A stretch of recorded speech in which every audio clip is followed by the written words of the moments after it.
Amefunguliwa mashtaka ya mauaji katika mahakama kuu ya Garissa kufuatia kifo cha mpwa wake mwenye umri wa miaka 17. Shafa Bilal Shaklane alifikishwa mbele ya Jaji John Onyiego akikabiliwa na kosa la mauaji kinyume na kifungu cha 203 ambacho kinaangazia swala hilo.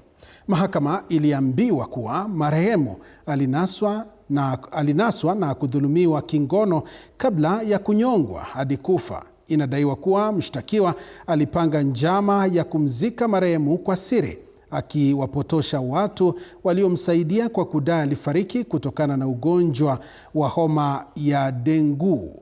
Watu watatu waliokamatwa awali sasa wamegeuzwa kuwa mashahidi wa upande wa mashtaka. Upande wa mashtaka ulipinga ombi la utetezi la kuahirisha kusomwa kwa mashtaka kwa msingi ya afya ya akili, ukisema ripoti ilionyesha mshtakiwa ana uwezo wa kusimama kizimbani.